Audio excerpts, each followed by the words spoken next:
और लोकेश, एक मिनट, ये जो अपने पार्टिसिपेंट्स और जो विनर्स उनके सर्टिफिकेट के बारे में बता दो। हाँ सभी को, हाँ बता दीजिए विशाखा। जो सर्टिफिकेट्स हैं आप सभी को मेल कर दिए जाएंगे, उसकी सॉफ्ट कॉपी आप लोगों को मेल कर दी जाएगी, और रिजल्ट्स जैसे ही अनाउंस होंगे, हमारे पास रिजल्ट्स आ जाएंगे तो हम व्हाट्सएप ग्रुप पे ड्रॉप कर देंगे।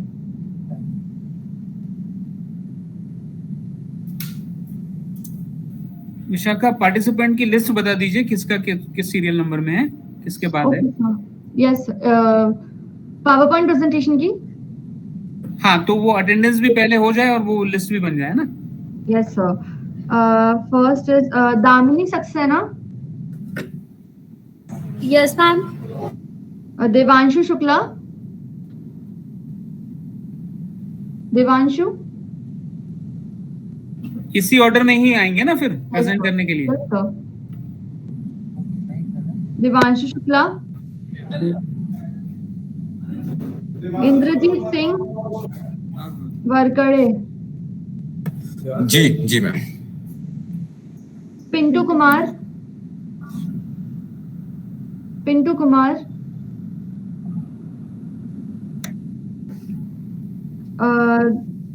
उमेर Ejaz. Yes ma'am. Rajpal Jangadha. Rajpal. Yes ma'am. Okay. Pranjal Patil. Yes present. Snehal Patil. Yes. Prachi Mahajan. Present. Prachi Mahajan. Present. Okay.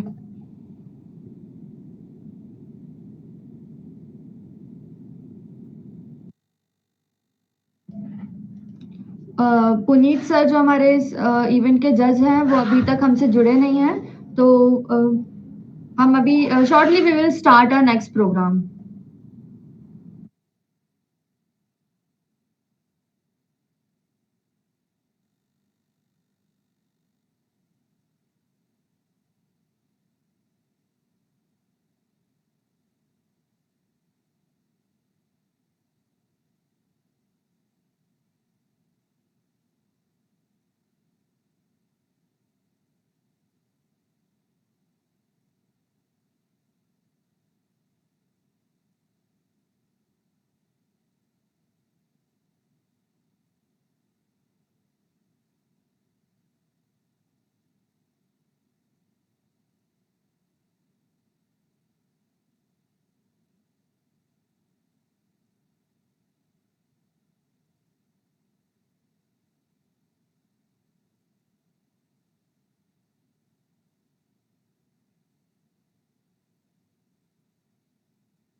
Vishakha. Yes sir. Vishakha बेटा, इसमें कितने जो है वो पार्टिसिपेंट्स हैं आपके पीपीटी में? सर 9। 9। Yes sir. बस आप इसके बारे में, इसकी रूपरेखा क्या रहेगी, रूल एंड रेगुलेशंस, आपने क्या क्राइटेरिया बनाया है, थोड़ा सा आप जब तक बच्चों को वो बता दें। Okay sir. So the rules and regulation for PPT presentation is जो आपका कंटेंट है वो कॉपीड नहीं होना चाहिए, और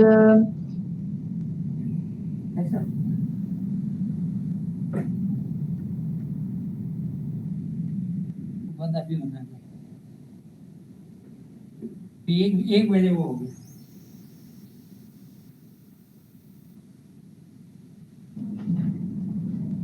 सॉरी फॉर इंटरप्ट। एक्चुअली हाँ, पावर पॉइंट प्रेजेंटेशंस के जो रूल्स रेगुलेशंस हैं, मैक्सिमम आपको 5 to 7 मिनट्स दिए जाएंगे आपकी पीपीटी प्रेजेंट करने के लिए। मोर देन 10 स्लाइड्स होने चाहिए, और जो अभी पार्टिसिपेंट्स जुड़े हैं पावर पॉइंट प्रेजेंटेशन के, उनसे मैं ये रिक्वेस्ट करूंगी कि जब तक आप लोगों को कॉल ना किया जाए और बोला ना जाए, तब तक आप प्लीज अपना माइक और कैमरा टर्न ऑन नहीं करेंगे। Okay, thank you. ओके बेटा, थैंक यू।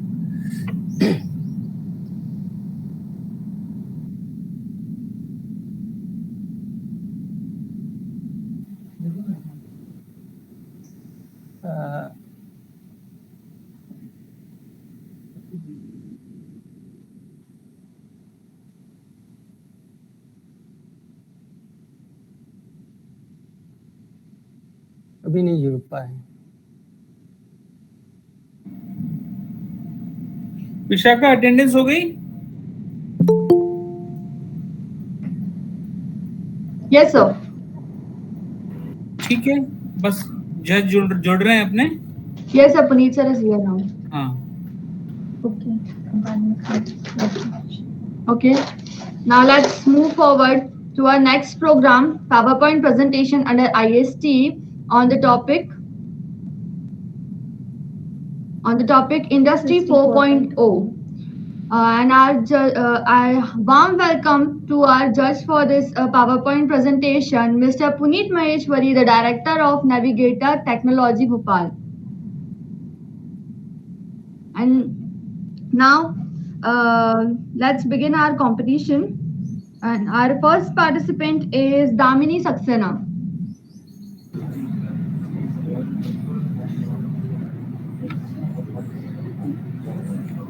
पुनीत सर। हाँ सर, मैं सुन पा रहा हूँ। Yes yes please sir. ठीक sir.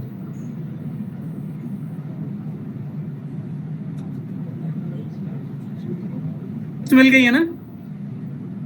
Good afternoon to all respected एक मिनट judges. बेटा, एक मिनट सर, लिस्ट मिल गई है? Lokesh sir, excel Lokesh sir, हाँ मुझे लिस्ट मिल गई है सर। ठीक है सर, एक्सेल शीट में ही अपने को फिल करना है। जी। ये फर्स्ट पार्टिसिपेंट है दामिनी सक्सेना। आप कर सकते हैं कंटिन्यू अगर बाकी सब लोग रेडी हैं। ठीक है sir. Sir, may I start? Yes. Good afternoon to all respected judges and fellow participants. My name is Damini Saxena, and I'm throwing some light on Industry 4.0. To begin with our presentation, I'm throwing some light on Industry 4.0. Now, I'm telling what is Industry 4.0. Industry 4.0 is a fourth industrial revolution that is transforming the way we can produce customer and good services. The adoption technologies such as IoT, artificial intelligence, and big data analytics. Now, that is enabled to new business models and process. Now, I am moving to the next slide and explaining the some key features. First one is what is Industry 4.0. The second one is fourth industrial revolution. The third is history of the industrial revolution, and the fourth is key principle of Industry 4.0, and the fifth is key technologies of Industry 4.0. The big data analytics, advanced robotics, simulation, digital twin, system integration, IoT, artificial intelligence, cyber security, cloud computing, and augmented reality. Number six dimension of Industry 4.0, maturity. Number 7, the benefits of Industry 4.0. Number 8, Industry 4.0 challenges. Number 9, the downsides of Industry 4.0. Number 10, advantages and disadvantages of Industry 4.0, in which I am going to tell you in my elaborate in my next slide. Now I'm explaining the history of the industrial revolution. Number 1, Industry 1.0 is also known as first industrial revolution that began in the 18th century. That is the use for mechanization and steam power. Now, Industry 2.0 is also known as in second industrial revolution. That is also known as second industrial revolution. That's began in the 19th century. That is the use for electrician and magnesium. And the number 3, Industry 3.0 is also known as third industrial revolution that began in the 20th century. That is used for the discovery using partial automation and memory programmable non-devices and controls. Now, we are currently implementing the Industry 4.0 revolution. That is, this is characterized by the application of industry, that is information, is also known as Industry revolution. Now, I am moving to the next slide. I am explaining, elaborate the 4 design principle of Industry 4.0. As we can see in the slides, first one is interoperability. These devices are connected with each other with the help of IoT. The second one is information transparency. These are the used for detection of potential issues before they become critical. Number third, technical assistance. The third is ability of machines to support humans in their decision makings, but virtual reality and collaborate robots. Number 4, decentralization of decisions. That is the use for this can be lead to faster response times, increase in efficiency and reduce cost. Now I am moving to the next slide. I am explaining the key technologies of Industry 4.0. Number 1, cyber physical system. Number 2, Internet of Things, cloud computing, as well as we can see in this slide. Now, as well as we can see in this slide, I am elaborate in these slides the 9 pillars of Industry 4.0. The first is augmented reality, cloud computing, additive manufacturing, cyber security, big data and analytics, advanced robotics, simulation, digital system integration, Internet of Things. I am explaining in details as well as at slides.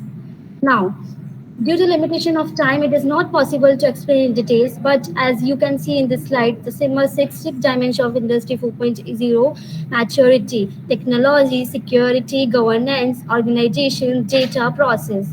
Now, I am going to tell you the benefits of Industry 4.0. Now, there are many benefits of Industry 4.0, include improved efficiency, quality, customization, and sustainability, as well as new opportunity for innovation and value creation. Now, I'm going to tell you some challenges. We have to face many challenges of Industry 4.0. Data security, human resources, team support, leveraging data, and include the need for upscaling and cybersecurity, data privacy, and collaboration across stakeholders. Now, I'm going to the next slide. As we can see, the downsides of Industry 4.0. The first one is high cost, high rate of failure, cybersecurity, need for highly skilled labor, industry and market disruption. As we can see in this slide, I'm elaborate in details. Now, let's move on next slides. I am explaining advantages as well as disadvantages of Industry 4.0. Increased quality and quantity of products due to automation. Second is personalized customer service. And disadvantages like that, large initial investment because the specialized person for the analysis and monitoring for automated processes. To conclude with the topic, I'm explaining Industry 4.0 presents both opportunity and threats for business, and the winners will be those who can navigate and landscape with agility, realizes and purpose. Last but not the least, I would like to thank for the respected judges and my dear fellow competitors to give me a patient response. And I would like to thank you to my Women's Polytechnic College to provide this opportunity. I'm assigning Damini Saxena. Thank you so much, Damini. Now our next participant is Devanshu Shukla.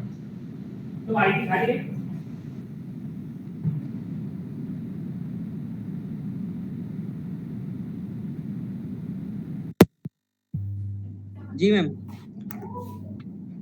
Are you ready? Yes ma'am. Okay, please share your screen. Okay ma'am.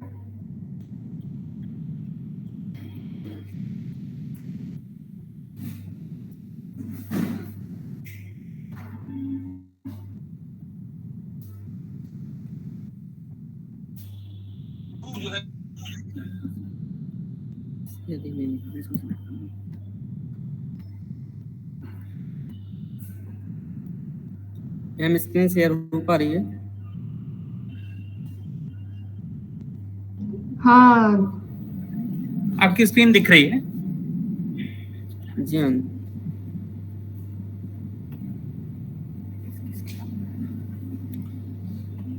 Ma'am Damini Saxena की screen of करवा दीजिए. Screen share. okay. Damini, please turn off your screen. Damini? Yes, ma'am. भेज दो उसको.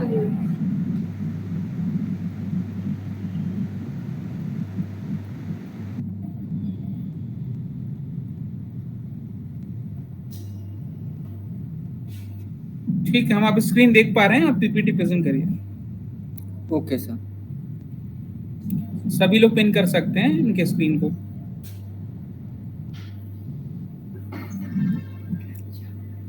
Good afternoon, sir, and judges, and all my friends. My name is Devanshu Shukla, and I am from Kala Niketan Polytechnic College, Jabalpur. हमें industry 4.0 समझने से पहले हमें ये समझना पड़ेगा कि इंडस्ट्री रिवोल्यूशन है क्या. Industry revolution refers to significant transformation in the way of goods are produced, distributed, and consumed. Often, sir एक मिनट कैमरा ऑन कर लूँगा.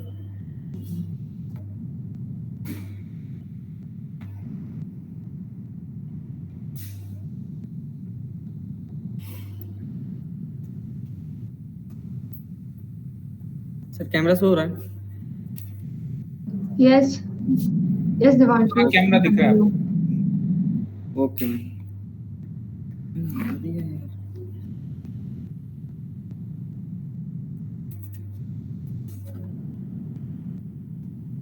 एक मिनट, मेरा सिस्टम हैंग मार दिया.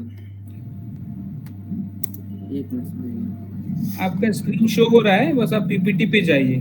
कैमरा अगर ऑन नहीं हो रहा है तो कोई बात नहीं. जी सर.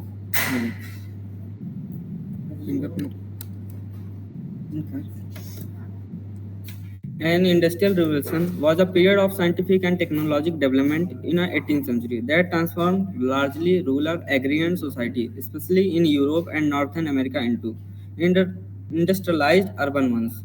सर इसका मतलब ये है कि इंडस्ट्रियल रेवोल्यूशन से हमारी औद्योगिक क्रांति से हमें क्या बदलाव मिलता है. हम लाइक अमेरिका का एग्जांपल लेते हैं. जैसे कि जब अमेरिका में इंडस्ट्रियल रेवोल्यूशन नहीं आया था तब वहाँ की जो इकोनॉमी थी एग्रीकल्चर इकोनॉमी थी, यानी कृषि प्रधान था अमेरिका.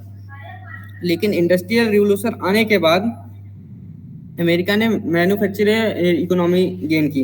ये ऐसे गेन की कि जो सर अमेरिका में पहले प्रोडक्शन होता था वो हैंड से होता था, लेकिन जब इंडस्ट्रियल रिवोल्यूशन आने के बाद बहुत सारे प्रोडक्शन ऐसे हुए कि जो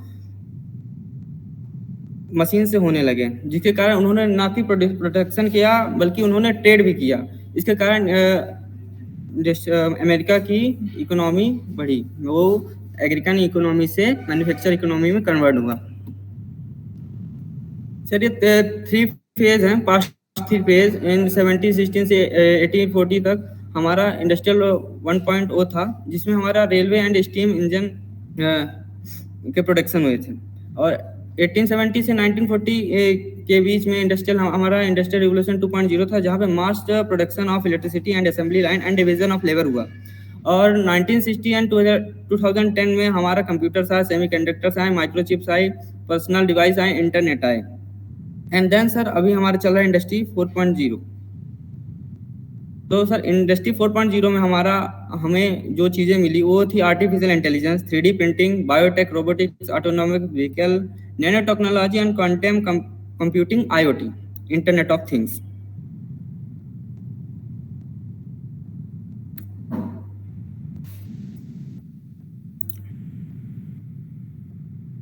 सर इंडस्ट्री 4.0 हमें ये बताता है कि हमें इंडस्ट्री 4.0 हमें smart industry, smart production and design to sense and sensors दिए, जिसने फिजिकल वर्ल्ड को डिजिटल वर्ल्ड में कन्वर्ट कर दिया. सर ये कुछ प्रिंसिपल्स हैं इंडस्ट्री 4.0 के रिवोल्यूशन के. Interoperability, virtualisation, modularity, decentralisation, decisions. Sir इनको मैं एक्सप्लेन करना चाहूँगा. Interoperability sir humans and smart factories के बीच में इंटरनेट ऑफ सर्विस के हेल्प से एक दूसरे से कनेक्ट होना एवं उनको कम्युनिकेट करना इंट्रोपरेबिलिटी कहलाता है. वर्चुअलाइजेशन के हेल्प से सर हम सिस्टम एवं मशीन एंड सप्लाई चेन को सिमुलेट करके उनके रिस्क रिड्यूस कर सकते हैं. डिसेंट्रलाइजेशन, स्मार्ट फैक्ट्री के साइबर फिजिकल सिस्टम अपने दम पर डिसीजन लेने की क्षमता रखता है केवल इंडस्ट्री 4.0 में आए हुए डिसेंट्रलाइजेशन की वजह से. Modularity, flexible adaptation and smart factory for changing requirement of individual model. ये मॉड्यूलरिटी भी स्मार्ट इंडस्ट्री के डेवलपमेंट में बहुत मेजर इंपॉर्टेंट रोल प्ले करता है. ये इंडस्ट्री के प्रोसेस को market place and market condition के अकॉर्डिंग इंक्रीज या डिक्रीज करता है। सर ये कुछ चीजें हैं जो इंडस्ट्री 4.0 आने से हमको मिली। RPA, robotic process automation, IoT, auto industry, internet of things, additive manufacturing, cloud computing, argument reality, big data, artificial intelligence, machine learning. Sir robotics क्या है? डिस्कनेक्ट हो गया। RPA is a transformation of automation of business process. RPA change the approach to the performance of repetitive task related to manual data entry to processing. Sir वो सारे काम जो हम computer से वर्चुअली कर सकते हैं उन्हें हम वर्चुअली ना करके मैनुअल ना करके हम उन्हें ऑटोमेट कर सकते हैं। इसे हम IoT बोलते हैं और RPA बोलते हैं, रोबोटिक प्रोसेस ऑटोमेशन। इसके कुछ सॉफ्टवेयर हैं जैसे UiPath, Pega, work fusion, blue prism. Sir इस RPA आने से हमें ये बेनिफिट मिला कि हमारी क्वालिटी इंप्रूव हुई, हमें लेस टाइम लगा, इजी टू यूज है सर, रिलायबल है, प्रोडक्टिविटी है और 24/7 hour working. IoT is usually predefined as a connection between wireless technology, microcontroller, service and the internet. It collect, transform and transmit real-time data from any machine or device or machine anywhere. IoT का कहना ये है, यह एक ऐसा physical object का एक network है जो सेंसर की हेल्प से डाटा को कलेक्ट करने और इंटरनेट की हेल्प से एक दूसरे को डाटा ट्रांसमिट करता है थ्रू द इंटरनेट। सर इसके benefits individual customers, individual consumers, businessman and government उठाती है large. Additive manufacturing process of joining material to make object from 3D model data entry to user layer upon layer. Sir additive manufacturing हमें ये बताती है कि इसके पीछे हमें पहले 3D प्लान डिजाइन करते हैं, इसके बाद हम उसको प्रिंट करते हैं। इसमें सर हमारा लेस वेस्ट होता है, हमारा जो वेस्टेज होता है लेस होता है, efficient use of resource, rear shape of making ability and allow to greater customization. ये सारी चीजें हमको मिलती हैं। इससे हम 3D printing, rapid prototyping और सिलेक्टिव लेजर सिलेक्टिंग कर सकते हैं। इसका सर आता है हमारा क्लाउड कंप्यूटिंग। वो क्लाउड कंप्यूटिंग हमारे और जो भी हम डाटा स्टोर करते हैं हार्ड ड्राइव या SSD में किसी में भी, तो उसके दौरान हमें हमारा डाटा थीफ होने का डर रहता है या फिर करप्ट होने का डर रहता है। इसके कारण हमारे क्लाउड कंप्यूटिंग आया हमारे इस इंडस्ट्री 4.0 में, जिसने स्टोरिंग डाटा की फैसिलिटी दी एक नॉमिनल सी फीस चार्ज करके, जैसे कि Microsoft, Google photos, iCloud। AR augmented reality sir ये AR वह टेक्नोलॉजी है जो डिजिटल इंफॉर्मेशन की लेयर को जोड़कर हमारी फिजिकल वर्ल्ड को डिफाइन करती है। AR किसी एग्जिस्टिंग एनवायरनमेंट के डायरेक्ट व्यू को शो करता है, जैसे साउंड, वीडियो एवं ग्राफिक्स। सर बिग डाटा यह वेरियस सोर्स से डाटा की लार्ज वैल्यू को कलेक्ट करता है, उसको एग्जामिन करते हैं और उसमें यूजफुल इंफॉर्मेशन एक्सट्रैक्ट करके हमें प्रोवाइड करते हैं। एक्सक्यूज मी देवांशु, आपका टाइम ओवर हो चुका है। जी सर। ठीक है, कंक्लूड करिए देवांशु। सर ऑफ करें? कंक्लूड कर दीजिए आप, बस खत्म कर दिए 2 सेंटेंस में। जी sir. Last slide sir. Artificial intelligence विशेष रूप से कंप्यूटर सिस्टम द्वारा ह्यूमन इंटेलिजेंस को प्रोसेस सिमुलेट करने को ही आर्टिफिशियल इंटेलिजेंस बोला जाता है। सर ये उसके रिसोर्सेस हैं। सर ये बेनिफिट्स हैं: productivity and efficiency, increase efficiency and revenue, cost optimization, less waste, enable higher growth level, safety, increase customer satisfaction. Thank you ma'am. Okay, thank you, Devanshu. Now our next participant is Indrajit Singh Warkade. जी ma'am. Are you ready? जी ma'am. Please share your screen. जी ma'am. 2 minutes please. Okay.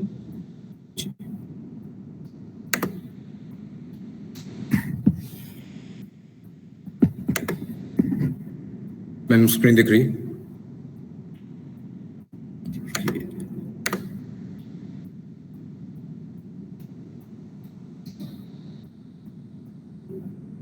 Ma'am screen दिख रही है? Yes, yes, yes. आपकी screen दिख रही है? जी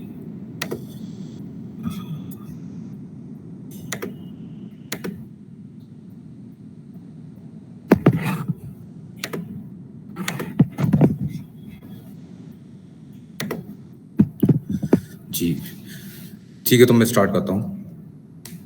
गुड आफ्टरनून एवरीवन, मेरा नाम इंद्रजीत सिंह वरकड़े है। मैं इलेक्ट्रिकल ब्रांच से हूँ, कल्याण निकेतन पॉलिटेक्निक कॉलेज जौहरपुर मध्य प्रदेश से। मैं आज आप सभी के सामने अपना प्रेजेंटेशन देना चाहूँगा जो कि इंडस्ट्री 4.0 के ऊपर है।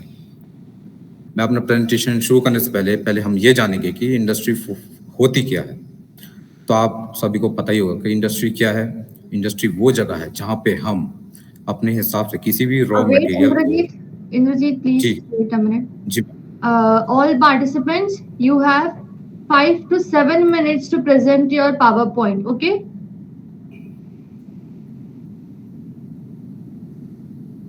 Okay, you can continue. जी मैम। जी तो हेलो एवरीवन, मेरा नाम इंद्रजीत सिंह वरकड़े है। मैं इलेक्ट्रिकल ब्रांच से हूँ और मैं कल्याण निकेतन पॉलिटेक्निक कॉलेज जौहरपुर से हूँ। मैं आज आप सभी के सामने अपना प्रेजेंटेशन देना चाहूँगा जो कि इंडस्ट्री 4.0 के ऊपर है। सबसे पहले तो हम ये जानें कि इंडस्ट्री होती क्या है। इंडस्ट्री वो जगह होती है जहाँ पे हम किसी भी रॉ मटेरियल को अपने हिसाब से, अपनी आवश्यकता के अनुकूल हम उसको एक प्रोडक्ट के रूप में ढालते हैं और उसे हम अपने रोजमर्रा की जिंदगी में इस्तेमाल करते हैं। हमने आज तक के समय में हमने कुल 4 प्रकार के इंडस्ट्री को देखा है। इंडस्ट्री 1.0, इंडस्ट्री 2.0, इंडस्ट्री 3.0 और इंडस्ट्री 4.0। सबसे पहले हम जानेंगे इंडस्ट्री 1.0 क्या है। देखिए, इंडस्ट्री 1.0 क्या है कि जो सबसे पहले इसकी शुरुआत मानी जाती है वो 17वीं से 18वीं सदी को माना जाता है, लेकिन सही मायने में 18th सेंचुरी जो 18वीं सदी उसको ही हम इंडस्ट्री 1.0 का रेवोल्यूशन मानेंगे, समय सीमा। इसमें हम इंसानों ने पहली बार इंजन्स का इस्तेमाल करना सीखा, जिसमें कि हम ज्यादातर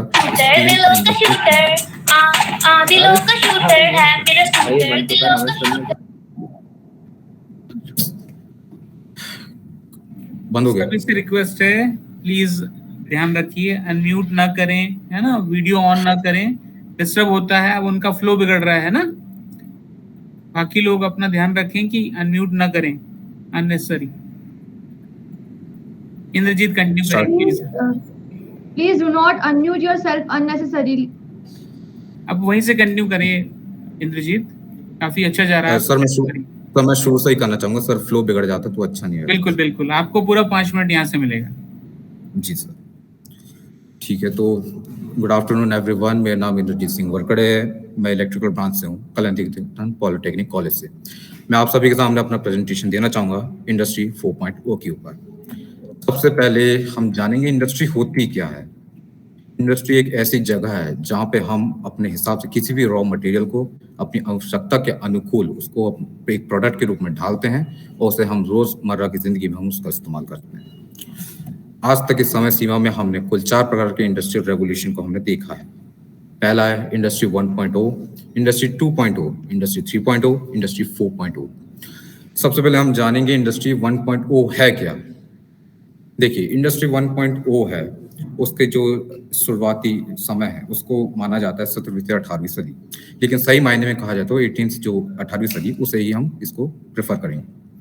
तो यहाँ पे हम इंसानों ने सबसे पहले जो इंजन्स का इस्तेमाल करना सीखा, जिसमें हम जो स्टीम पावर्ड इंजन्स है उसका इस्तेमाल करते हैं, जिसमें कि जो पानी है, पानी को भाप बना के उसको प्रेशराइज करके उसको एक मैकेनिकल एनर्जी में कन्वर्ट करके हम उसका इस्तेमाल करते हैं। देखिए, जैसे ये जो मेरे सामने स्लाइड है उसमें मैंने सबसे पहला एग्जांपल है एक वाटर मिल का। अब यहाँ पे आप ध्यान से देखिए, एक यहाँ पे एक फ्लोर मिल है और उसी से एक कनेक्टेड है एक वाटर मिल। एक फ्लोर मिल के जो बगल में एक नाला है जहाँ से पानी जा रहा है फ्लो से। अब यहाँ पे क्या है, जो वाटर मिल है उस पानी के फ्लो के कारण घूम रहा है, और वही जब घूम रहा है तो उसको हम एज अ मैकेनिकल फोर्स उसको हम इस्तेमाल कर रहे हैं अपने फ्लो के अपने अनाज को पीसने के लिए। दूसरा एग्जांपल, जैसे कि आप ये देख सकते हैं कि यहाँ पे क्या है, एक माइनिंग पंप है। अब माइनिंग पंप में क्या है कि यहाँ पे एक फर्नेस है, उसके ऊपर एक बॉयलर है, वहाँ पे पानी को गर्म किया जा रहा है, उसको प्रेशराइज किया जा रहा है, और जिससे कि उसके प्रेशर से क्या है जो वेट पंप रॉड है वो मूव कर रहा है, जिससे कि जो माइन पंप है वो चालू हो रहा है। अब हम बढ़ते हैं इंडस्ट्री 2.0 पे। तो इंडस्ट्री, अब हम जानेंगे इंडस्ट्री 2.0 होती क्या है। देखिए, इसकी शुरुआत मानी जाती है 19वीं सदी को। यहाँ पे हम इंसानों ने पहली बार विद्युतीकरण की ओर अपना पहला कदम उठाया था। यहाँ पे हमने इलेक्ट्रिसिटी का इस्तेमाल करना इंडस्ट्रीज में शुरू किया। तो यहाँ पे आप ध्यान से देख सकते हैं, यहाँ पे क्या है कि हमने पावर जनरेशन को पहले इस्तेमाल किया। जब हमने पावर जनरेट की, फिर उसके बाद हमने उसको इंडस्ट्रीज में जो बड़ी बड़ी मशीन से, इलेक्ट्रिकल मशीन से, वहाँ पर हमने उसको इस्तेमाल किया, जिससे क्या है जो हमारा जो समय है उसकी बचत हो रही। जैसे कि हम इंडस्ट्री 1.0 पे देख सकते हैं, वहाँ पे क्या हम इस्तेमाल करते हैं, वहाँ पर कर रहे थे वाटर मिल का इस्तेमाल, क्योंकि यहाँ पे हम कर रहे हैं इलेक्ट्रिकल मशीन का इस्तेमाल, जो कि उससे बेहतर और काफ़ी किफ़ायतेदार है। अब हम बढ़ते हैं इंडस्ट्री 3.0 पे। इंडस्ट्री 3.0 के अब हम वो जानते हैं कि वो क्या है। देखिए, इंडस्ट्री 3.0 असल में इसकी शुरुआती दौर मानी जाती है 20वीं सदी को, और ये अब तक की सबसे बेहतरीन इंडस्ट्री को हम रिप्रेजेंट करते हैं, क्योंकि यहाँ पे बहुत ही तेज़ी से हमारा ये रेवोल्यूशन यहाँ से वर्क किया है। इसको हम एक तरीके से इंडस्ट्री 1.0, इंडस्ट्री 2.0 दोनों का हम एक हाइब्रिड वर्जन समझ सकते हैं। इसमें हमने इंडस्ट्री 1.0 से इंजन का कॉन्सेप्ट उठाया, इंडस्ट्री 2.0 से हमने इलेक्ट्रिकल का कॉन्सेप्ट उठाया, और उसको हमने यहाँ पे कंबाइन किया रोबोटिक्स और कंप्यूटर प्रोग्रामिंग के साथ, जिसमें कि आप यहाँ पे देख सकते हैं कि जो इंडस्ट्रीज है वहाँ पे जब पहले लेबर्स से जब मैन्युफैक्चरिंग कराई जाती थी तो उसमें समय और पैसा बहुत ज़्यादा लगता था, लेकिन इनका हमने इस्तेमाल जब कि हमारा समय और पैसा भी बचा, और सबसे बड़ी बात यहाँ पे जो रोबोट्स है वो इतने इफेक्टिव है कि बिना रोक टोक के वो अपना सही से काम कर सकते हैं, वो भी सिर्फ एक कंप्यूटर प्रोग्राम की मदद से। और इसी तरीके से हमारा ये बेहद किफ़ायतेदार है। अब हम आते हैं इंडस्ट्री 4.0। अब हम ये अभी हमारी प्रेजेंट की जो इंडस्ट्री वो असल में 4.0 की है, और ये सबसे अभी के साथ सबसे बेहतर इंडस्ट्री रेवोल्यूशन है। हम पहले जानेंगे इंडस्ट्री 4.0 होता क्या है। देखिए, इंडस्ट्री 4.0 भी वैसे ही पुरानी इंडस्ट्रीज की ही तरह है, बस यहाँ पे क्या है हमने इसको डेवलप किया है और इम्प्रूव किया है। हमने यहाँ पे इंडस्ट्री 1.0, इंडस्ट्री 2.0, इंडस्ट्री 3.0 तीनों के कॉन्सेप्ट को मिला के प्लस AI और हमने क्लाउड कंप्यूटिंग का इस्तेमाल करके इंडस्ट्री 4.0 का हमने यहाँ बनाया है। अब जैसे देख सकते हैं कि ये जो एक स्लाइड है, यहाँ पे क्या है एक इंडस्ट्री का एक एग्जांपल दिया है। यहाँ पे आप देख सकते हैं कि जितने भी हमारे इक्विपमेंट्स, जितने भी मशीन्स जैसे कि रोबोट्स वगैरह, सब कुछ यहाँ पे वायरलेसली कनेक्टेड किसके, इंडस्ट्री के सर्वर से, वायर्ड नहीं, इंडस्ट्री के सर्वर से। यहाँ पे आप ध्यान से देख सकते हैं जो सबसे ऊपरी हिस्सा है वहाँ पे क्या है, जो डिजाइनर्स है उन्होंने जो डिज़ाइन उन्होंने अपने हिसाब से डेवलप किया, उस डिज़ाइन को उन्होंने अपने इंडस्ट्री के एक मेन जो सर्वर रहता है AI सर्वर, उसमें उन्हें फिट किया, और वो AI अपना एल्गोरिथम यूज़ करके हर एक रोबोट हो या कोई भी मशीन हो उसको अपने हिसाब से काम करने के लिए कमांड देता है, जिससे कि वो बेहतर सही तरीके से काम कर सकता है। और इसका एल्गोरिथम इतना स्ट्रांग रहता है कि अगर कहीं पर गड़बड़ी भी होती है तो AI उसको खुद ब खुद सुधार भी सकता है। अब मैं आना चाहूंगा कि अगली स्लाइड ये देखिए, इसको बोलते हैं VR मशीन कंट्रोलिंग। ठीक है, अब हम ये जानेंगे VR मशीन कंट्रोलिंग होती क्या है। जैसे आप देख सकते हैं, आप लगभग आप सभी को पता ही होगा कि VR हेडसेट्स वगैरह क्या होता है, एक पूरा वर्चुअल रियलिटी रहती है। यहाँ पे मैं 2 विषयों पर बात करना चाहूँगा। पहला विषय मैं ये लूँगा कि जो हमारे जो नए जो पास आउट स्टूडेंट्स होते हैं, अगर वो किसी इंडस्ट्री में जाते हैं, है ना, तो आप ये तो जानते होंगे उन्हें डायरेक्ट जॉब पे नहीं लेते, उनको एज अ ट्रेनी पहले 1 से 2 साल ट्रेनिंग करनी पड़ती है।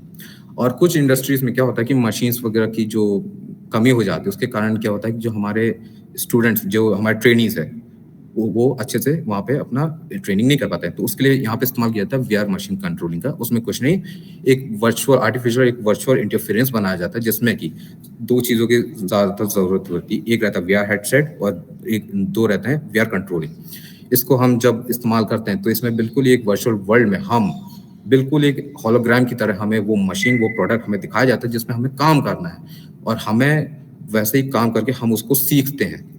तो इस तरीके से ये काम करता है। अब इसका दूसरी विषय ये मैं कहूँगा, जैसे आप जानते हैं इलेक्ट्रिकल के केस में क्या होता है, जो ट्रांसमिशन लाइन होती है, कई बार जैसे आप विदेशों में क्या होता है, जो ट्रांसमिशन लाइन अगर उसमें कोई फॉल्ट आ जाता है या कुछ दिक्कत होती है तो वहाँ पे कोई लाइनमैन ऊपर नहीं जाता, वहाँ पे असल में रोबोट्स को ऊपर सुधारने के लिए भेजा जाता है। वो भी बिल्कुल ह्यूमनॉइडल रोबोट्स की तरह, उनके भी 2 आर्म्स रहते हैं और कैमरा रहता है, जो कि और जो हमारा जो व्यक्ति रहता है लाइन, वो नीचे रहता है। वो असल में जो हमारा जो वीआर हेडसेट है उसको लगा के और कंट्रोलिंग सिस्टम को लगा के वो काम करता है। उसमें बिल्कुल ऐसा लगता है जैसे कि वो खुद वहाँ ऊपर चढ़ के उस चीज़ पे काम कर रहा है। और रही बात, और आपको तो पता ही होगा, उस चीज़ के लिए बहुत ही स्किल्ड पर्सन चाहिए रहता है, और इसीलिए हमने ये वीआर सिस्टम का इस्तेमाल किया जाता है ट्रांसमिशन लाइन में, कि इंसान की सेफ्टी भी रहे और जो रोबोट है वो ऊपर तो काम करेगा लेकिन हमें ऐसा लगेगा जैसे हम खुद काम कर रहे हैं। और रही बात सेंसिंग की, तो हमारे जो हेडसेट्स और जो हमारे कंट्रोलिंग सिस्टम रहता है उसमें बाकायदा सेंसर्स रहते हैं, वाइब्रेशन, जहाँ पे अगर टच होते हैं तो हमें उससे सेंस होता है। अगली स्लाइड में मैं आना एक्सक्यूज मी चाहूंगा। इंद्रजीत, जी आपका टाइम अप हो चुका है। जी, मैं बस ठीक है, इंद्रजीत आप कंक्लूड कर दीजिए। जी ठीक है, मैं तो कंक्लूजन यही बताना चाहूंगा, यही हमारा असल में भविष्य है। और रही बात क्या कहते हैं, आपको तो पता ही होगा आज की टेक्नोलॉजी इतनी तेजी से बढ़ रही है। अभी इस सदी में 21वीं सदी में हम 4.0 पे काम कर रहे हैं, लेकिन अगली सदी 5.0 की है, और ये एक बेहतर डेवलपमेंट है। ये हम इंसानों के लिए एक बेहतर तरीका हो सकता है और हम इससे तरक्की पे जा सकते हैं। मैं बस इतना ही कहना चाहूंगा। Thank you. और ये जो रेफरेंस मटेरियल जो कि मैंने जहाँ से लिया है उन सबकी वेबसाइट से। Okay. Thank you, sir. Thank you, Indrajit. Now our next participant is Pintu Kumar.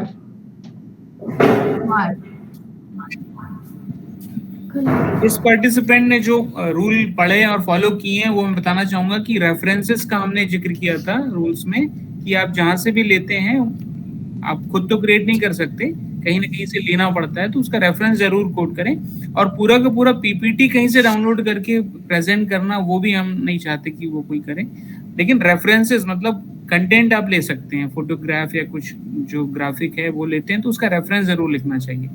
तो इन्होंने, इंद्रजीत ने ये अच्छा काम किया। लोकेश सर, मैं एक बात और कहना चाहूंगा जी। मैं ये चाहता हूँ कि जो बच्चे अपना प्रेजेंटेशन, पावर पॉइंट प्रेजेंटेशन दे रहे हैं, अगर कोई 1 या 2 मिनट का समय थोड़ा सा दिया जाए, अगर कोई क्रॉस क्वेश्चनिंग करना चाहता है, कुछ पूछना चाहता है।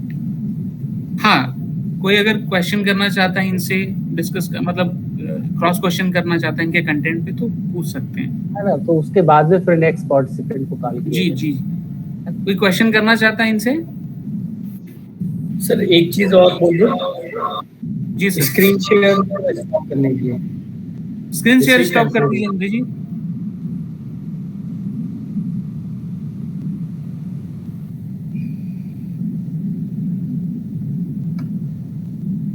हाँ तारिक सर कुछ बोल रहे हैं आप? हो गया सर? हाँ ठीक है। इंद्रजीत, हेलो इंद्रजीत। जी सर। इंद्रजीत, मैं एक बात पूछना चाहता हूँ। जी सर। ये जो हम जैसे जो बात कर रहे हैं industry 1.0, industry 2.0, 3.0, what is the significance of O? जी सर। लास्ट में जो हम ओ कह रहे हैं जी, इसका ओ का मतलब क्या होता है? इसका सिग्निफिकेंस क्या है? वो जहां तक मेरी जानकारी सर, उसको हम ऑपरेशन कह सकते हैं, जहां तक मेरी जानकारी। अच्छा, थैंक यू। किस तरीके से हम इंडस्ट्री को ऑपरेट करते हैं sir. Okay, thank you ji.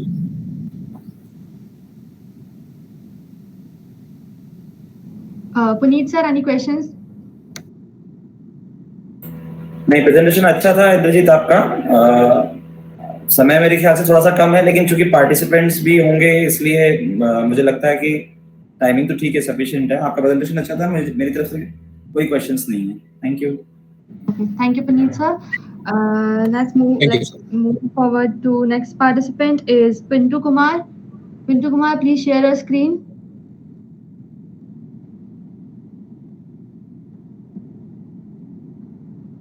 Pintu Kumar, are you there?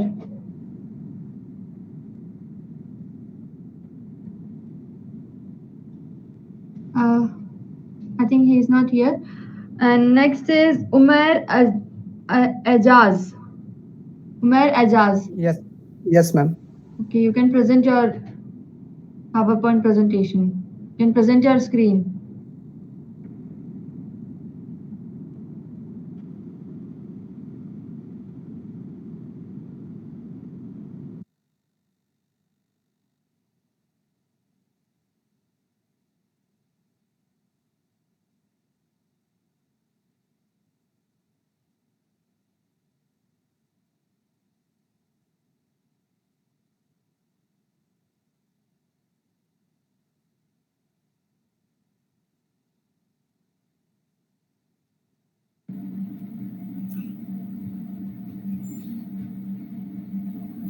Umar Ejaz, आप रोटेट कर लीजिए फोन, पोर्ट्रेट ऑफ कर लीजिए। पोर्ट्रेट मोड जो होता है ना आपके फोन का, वो ऑफ कर लीजिए। और सर वो ऑटो रोटेट पे नहीं जा रहा है सर। पोर्ट्रेट मोड होगा ऑटो आपके रोटेट पे नहीं जा रहा है सेटिंग में, सर। नीचे जाओ आप, पोर्ट्रेट मोड आएगा उसको। सर देन वो उसमें नहीं जा रहा, फुल स्क्रीन पे नहीं शो पा रही वो। अच्छा, हो जाएगा, पर उसको पोर्ट्रेट पे करो ना, हो जाएगा। एक मिनट सर। फिर मोबाइल को ऐसा पकड़ लेना तो हो जाएगा। हाँ, तो अब जो है ना आपके मोबाइल की सेटिंग पोर्ट्रेट ऑफ कर लो। हाँ, अब करिए, अब रोटेट करिए। नो सर वो नहीं जा रहा सर। ओके, आपका सॉफ्टवेयर सपोर्ट नहीं कर रहा। Yes sir. Hello everyone, sir my screen is visible? Yes. Hello everyone, my name is Omir Ejaz. I am from SV Polytechnic College, Bhopal, and I am from electrical branch. So I am here to present my PPT on the topic of Industrial 4.0. First of all, we have to understand what is Industry 4.0. Just like in our computer, we have studied about its generation. It's just like similar to its generation in industries. So we have started from Industry 0 to end. We have now in Industry 4.0. At Industry 0 level, we created all the things by hands. In 1700s, then we produced product by mechanical production, by water and steam, by using steam power. Then Industry 2.0 start, in which we use electrical machine, labor power, etc. And then Industry 3.0, we use electrical and electronics together, like PLC and automation, etc. And Industry 4.0, we connected all the things with Wi-Fi by connecting them with same IP protocols. So it is the quote from MC Kinsey and Company. It is a international multinational company. It says Industry 4.0 is more than just a flashy catchphrase, a confluence of trends and technologies promised to reshape the way things are made. इनके क्वेट के अनुसार ये कहते हैं कि industry 4.0 एक trend है और टेक्नोलॉजी है जो प्रॉमिस करता है कि वो हर चीज को रिशेप कर देगा जो अभी अवेलेबल है। देन व्हाट्स इन इंडस्ट्री 4.0, कि अपन इंडस्ट्री 4.0 में क्या क्या यूज करते हैं। सबसे पहले smart sensors, smart controllers, smart switch gears. एक चीज नोटिस करने की बात यह है, अपन इन सब चीजों के अंदर एक स्मार्ट वर्ड यूज कर रहे हैं। स्मार्ट इसलिए यूज कर रहे हैं क्योंकि everything we use it is connected with wifi and everything is storing on cloud computing. Smart sensors में अपन अल्ट्रासोनिक सेंसर्स और स्मार्ट कंट्रोलर्स में लाइक अपन SCADA full form supervisory control and data acquisition and etcetera. Industrial 4.0 क्या क्या provide करता है? एक अवेयरनेस प्रोवाइड करता है, कनेक्टेड रहता है, जो कि सब चीजों से एक रिस्पॉन्सिव होता है, जो बहुत जल्दी रिस्पॉन्स देता है और एक आर्टिफिशियल इंटेलिजेंस से कनेक्टेड रहता है। देन व्हाट्स इनसाइड 4.0, क्या क्या चीजें उसके अंदर हैं? सबसे पहले RPA, IoT, additive manufacturing, cloud computing, AR, big data, artificial intelligence and machine learning. RPA is basically a robot process. Everything we use is robotic, in which we use in Industry 4.0. Everything is robotic. तो benefits of RPA के benefits ये होते हैं कि ये flexibility बढ़ा देता है प्रोसेस की, और ये 24/7 काम करता है विदाउट गेटिंग डैमेज और विदाउट नीडिंग एनी एफिशिएंसी। और RPA कॉस्ट सेविंग होता है। और एक ये फैक्ट्स है, RPA has become one of the most efficient way towards process optimization. RPA एक बहुत efficient तरीका है ऑप्टिमाइजेशन की तरफ जाने के लिए। IoT बेसिकली कुछ नहीं है, एक वायरलेस है जिससे अपन एवरीथिंग सब चीज़ों को वाईफाई से कनेक्ट करते हैं और क्लाउड कंप्यूटिंग के जरिए अपन कहीं भी बैठकर उसको देख सकते हैं।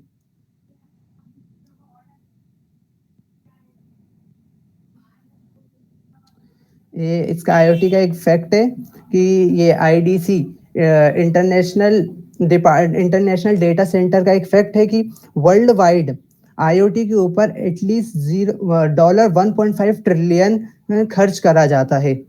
और एक मैकेंसी जो बहुत बड़ी मल्टीनेशनल कंपनी, उसने प्रेडिक्ट किया है 2025 तक $11.1 ट्रिलियन खर्च करेंगे IoT पे। Then additive manufacturing often referred by its far more sensational sounding description of 3D printing.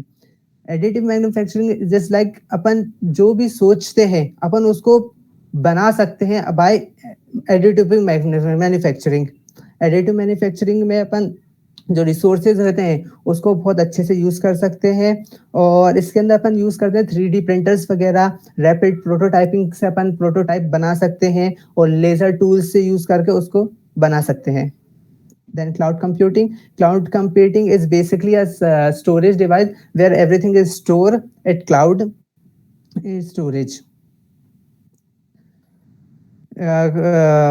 Benefits of cloud computing ये होता है, business continuity रहती है इसकी, flexibility of work practices, access to automatic updates. Augmented reality. AR is a technology that expands our physical world. AR एक augmented reality जो आज के टाइम पर बहुत यूज हो रही है। Everything uses AR in today's world, in mobiles and everything. ये फैक्ट है एक AR का कि 30% of smartphone users use an AR app at least once a week. 30% जितने भी स्मार्टफोन यूजर्स है वो AR को एटलीस्ट एक बार वीक में यूज करते ही है। And by 2020 the revenue of AR is expected to reach 120 billions. Big data is an evolvement that describes any voluminous amount of structure, semi-structure and structure that has potential to be mined for information. Big data सब तरह के जो भी data होता है उसको इकट्ठा करता है और उसके ऊपर सब प्रोग्राम सब काम करता है और उसको डिस्क्राइब करता है, जो कि अपन मैन पावर नहीं कर सकता। ये बेनिफिट्स होते हैं बिग डेटा के: better dialogue with consumers, efficiency, risk analysis, new revenue streams, real time website customisation etcetera. Artificial intelligence and machine learning. AI is the simulation of human intelligence process by machine. AI जो कि आज के time पर अभी बहुत ज्यादा peak पर चल रहा है, वो ह्यूमन इंटेलिजेंस की जरिए एक सिमुलेशन होता है जो कि मशीन के द्वारा करा जाता है। Machine learning is a way to make AI possible. Machine learning के ही जरिए से अपन AI को पॉसिबल कर बनाते हैं। आर्टिफिशियल एंड मशीन लैंग्वेज का एक फैक्ट बॉक्स ये है: 49% ऑफ हेयर्ड, आज के टाइम पे 49% लोगों ने AI के बारे में पढ़ा है और जाना है, और 28% पर्सनल एक्सपीरियंस वर्किंग रेट, और 28% लोगों ने इसके ऊपर काम करके खुद एक्सपीरियंस करा है। Benefits of industrial 4.0: more precise control over production line. बहुत प्रिसाइजली अपन इसको कंट्रोल कर सकते हैं। प्रोडक्शन की कंसिस्टेंसी को इम्प्रूव कर सकते हैं, इफिशियंसी बढ़ा सकते हैं और इससे लेस वेस्ट निकलता है। Enable higher growth levels, increase customer certification etcetera. Excuse me Umer, yes ma'am, अब आप कंक्लूड कर सकते हैं अपनी प्रेजेंटेशन को। यस मैम, रेफरेंस है जहाँ IBM से मैंने बेसिक उठाया इंडस्ट्री 4.0 का। स्लाइड शेयर से इसका टेम्पलेट लिया है, गूगल इमेजेस से इमेजेस वगैरह एंड कैनवा से इसको एडिट करा है। Thank you. Okay. Thank you. And now our next participant is Rajpal Jangadha. Rajpal.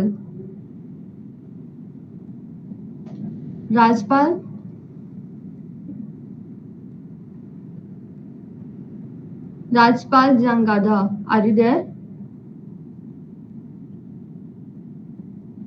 No response. So next is Pranjal Patil. Snehal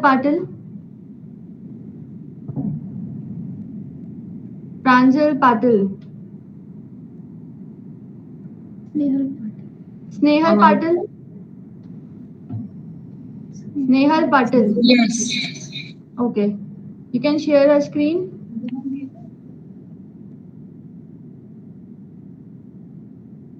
Over to you, Snehal. Yes, मैं PPT share कर दूं। हाँ हाँ, आप पीपीटी शेयर कर दीजिए।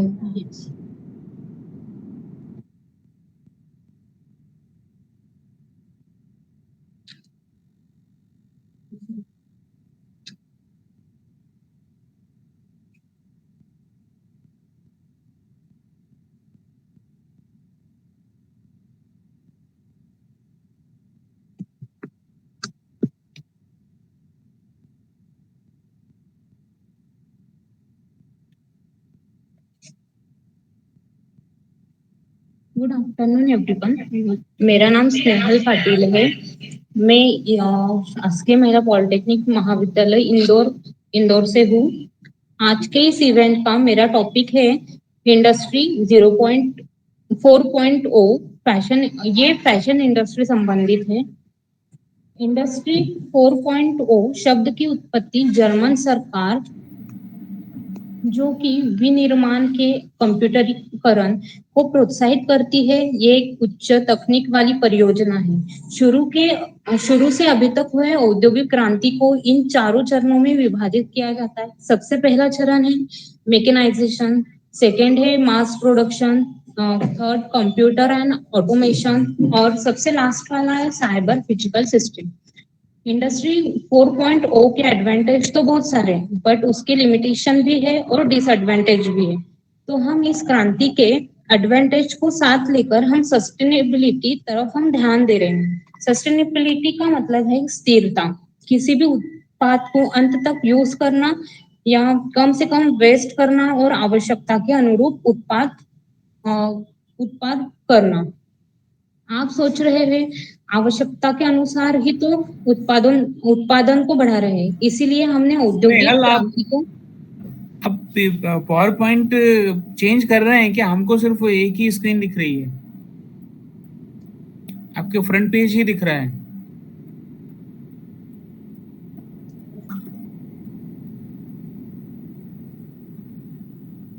हाँ, तो इसको ना प्रेजेंट मोड पे डाल दीजिए ना। वो जो आप फर्स्ट पेज में आता है प्रेजेंट मोड आ रहा है ना आपका। Yes sir.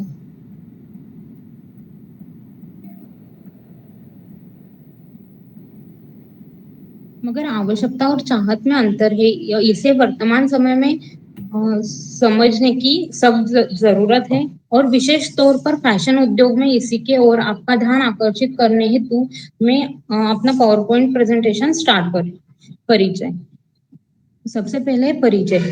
फैशन उद्योग सर्वाधिक परिवर्तनशील प्रकृति का उद्योग है और इसीलिए दुनिया का प्रदूषणकारी भी उद्योग माना जाता है। ग्राहकों द्वारा लगातार अलग अलग उत्पादों की मांग के कारण अपशिष्ट पदार्थों में वृद्धि हो रही है। इसी कारण हम सस्टेनेबल डेवलपमेंट का पालन कर रहे हैं, जिसके अंतर्गत फैशन उद्योग में उपयोग होने वाली ज्वेलरी को अलग अलग जगह से प्राप्त बचे हुए कपड़े से बनाया जाएगा तथा फैशन के साथ उसका तालमेल बनाने के लिए उसमें विभिन्न प्रकार के सतह अलंकार सरफेस और ऑर्नामेंटेशन का प्रयोग किया जाएगा। कपड़ा उद्योग के कारण होने वाली मुख्य पर्यावरणीय समस्याएं जल प्रदूषण, वायु प्रदूषण इत्यादि है। कपड़ा उद्योग द्वारा पर्यावरण में छोड़ा गया विभिन्न प्रकार का प्रदूषण पृथ्वी और मानव के लिए खतरनाक साबित हो सकता है। कपड़ा उद्योग के कारण जो प्रदूषण हो रहा है वो हम पूरी तरीके से कम तो नहीं कर सकते, पर हम उसमें हमारा योगदान दे सकते हैं। सतत विकास के आधार पर बचे हुए कपड़े द्वारा ज्वेलरी निर्माण संबंधित व्यापार की अवधारणा। फैब्रिक ज्वेलरी प्राचीन काल से चली आ रही है, वो वर्तमान में भी काफी पसंद की जाती है।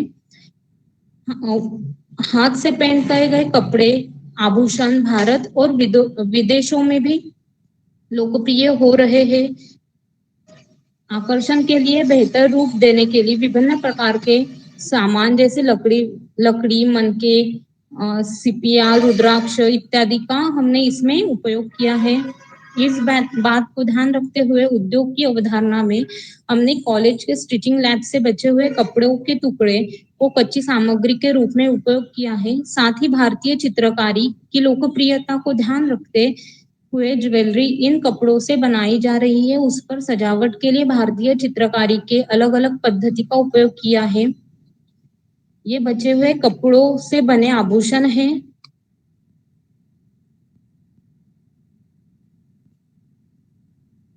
बचे हुए कपड़े द्वारा ज्वेलरी निर्माण संबंधित व्यापार की अवधारणा की क्रियान्वयन। सबसे पहला है कच्चा माल। किसी भी उद्योग के लिए कच्चा माल उसकी आधारभूत आवश्यकता है। इस उद्योग में सर्वाधिक आने वाला कच्चा माल, उपयोग आने वाला कच्चा माल कपड़ा है, लेफ्ट ओवर फैब्रिक है, जिसे कपड़ा उद्योग, बुटीक, रिटेलिंग शॉप, अलग अलग फैशन इंस्टीट्यूट आदि से प्राप्त किया जा सकता है। अतिरिक्त सजावट के लिए उपयोग होने वाला तथा ज्वेलरी में लगने वाले आधारभूत सामग्री इंदौर के राजवाड़ा, रानीपुरा, यहाँ से थोक विक्रेता से हमने प्राप्त की है। सेकेंड पॉइंट, मजदूर। महिलाएं इसका मेन मजदूर है महिलाएं। इसमें कार्य के लगभग सभी स्तर पर महिलाएं कारीगर नियुक्त किए जाएंगे। इसमें फैशन इंस्टीट्यूट से पास छात्राओं को ट्रेनिंग के तौर पर लिया जाएगा, जो बेरोजगार महिलाओं को इस संबंधित में प्रशिक्षण देंगी तथा प्रशिक्षित महिलाओं द्वारा उत्पादन का कार्य संपन्न कराया जाएगा। उत्पादन की प्रक्रिया है डिजाइन बनाना, कच्चे माल की सोर्सिंग, रॉ मटेरियल सोर्सिंग, उत्पादन, प्रोडक्शन, परिष्करण और पैकिंग, फिनिशिंग एंड पैकेजिंग, लागत और कीमत, कॉस्टिंग एंड प्राइसिंग, और लास्ट वाला है सेलिंग। विपणन और बिक्री, मार्केटिंग और सेलिंग। ये हम प्रदर्शन के थ्रू खुद की दुकान, own retailing shop, market shop, malls, online और एक्सपोर्ट भी कर सकते हैं। निष्कर्ष, हाथ से बने गहने का बाजार तेजी से बढ़ रहा है। उपभोक्ता द्वारा व्यक्तिगत आवश्यकता तथा अद्वितीय उत्पाद की मांग के कारण इसके अतिरिक्त उपभोक्ता पर्यावरण के प्रति अधिक जागरूक हो रहे हैं। सस्टेनेबल उत्पाद की तलाश करते रहते हैं। यदि कारण इस व्यापार के प्रति हमारी रुचि लगातार बढ़ रही है। इसका संदर्भ मैंने यहाँ से लिया है। धन्यवाद।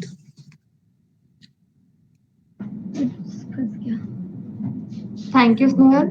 आप अपनी स्क्रीन शेयरिंग स्टॉप कर दीजिए प्लीज। यस। हाँ, and the next participant is Prachi Mahajan. Yes ma'am. Ma'am मैं अपनी स्क्रीन प्रेजेंट करती हूँ। हाँ हाँ please.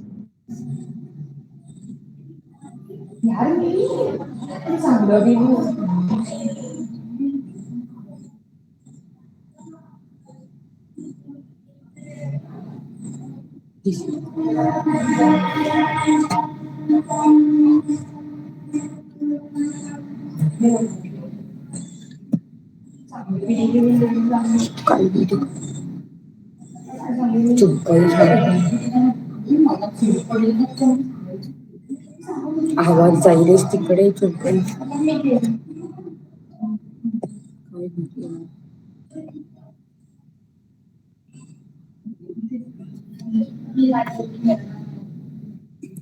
Good afternoon everyone, my name is Prachi Sanjay Mahajan. मैं शासकीय महिला पॉलिटेक्निक महाविद्यालय इंदौर से हूँ। मैं फैशन टेक्नोलॉजी 3rd ईयर से हूँ और मेरा टॉपिक है इंडस्ट्री 4.0 फैशन उद्योग।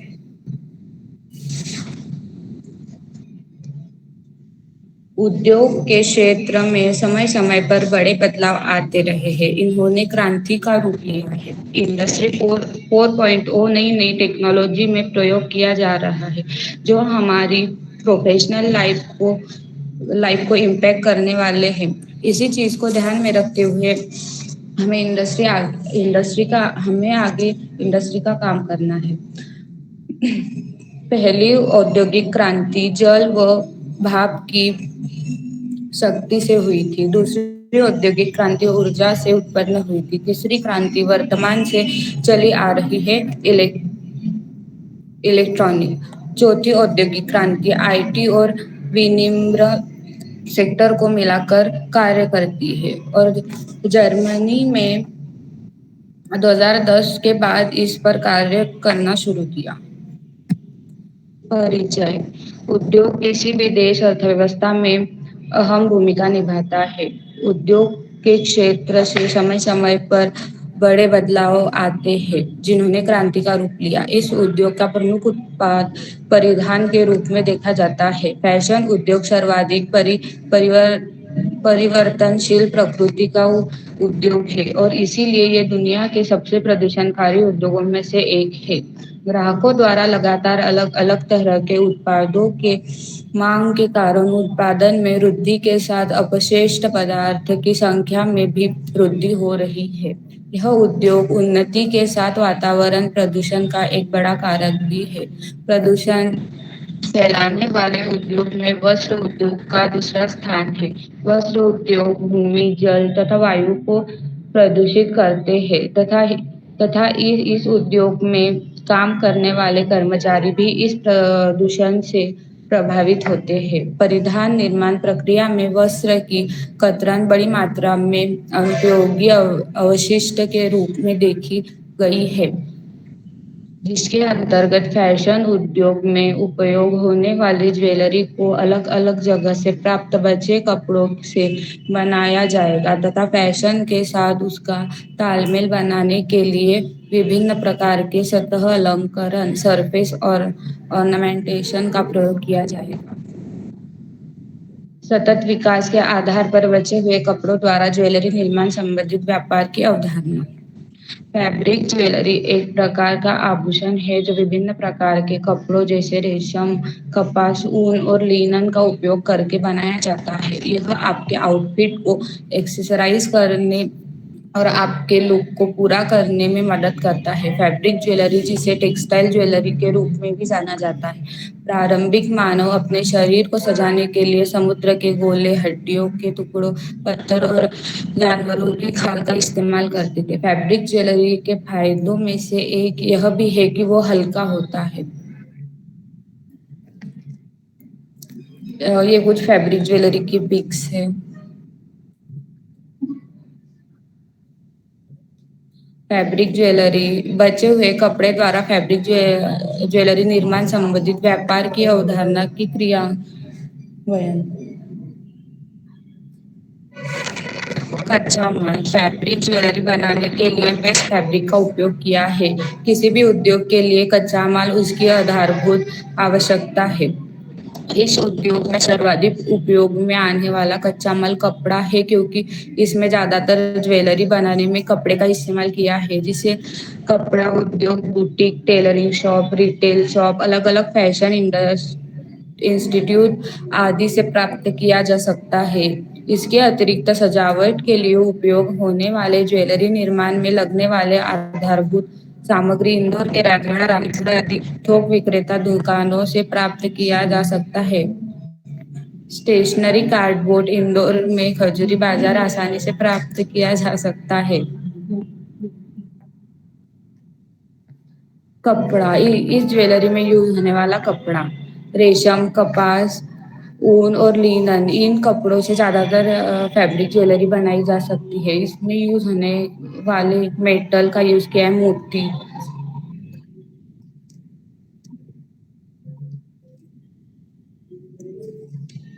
ये कुछ मैंने बनाए हुए फैब्रिक ज्वेलरी के सैंपल है।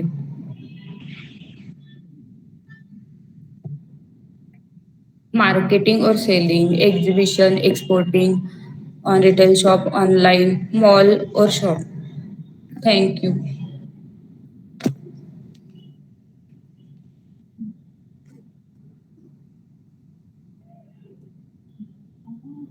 Thank you. Thank you. Our next participant is Pranjal Patil. Yes, ma'am. Present, Shukran.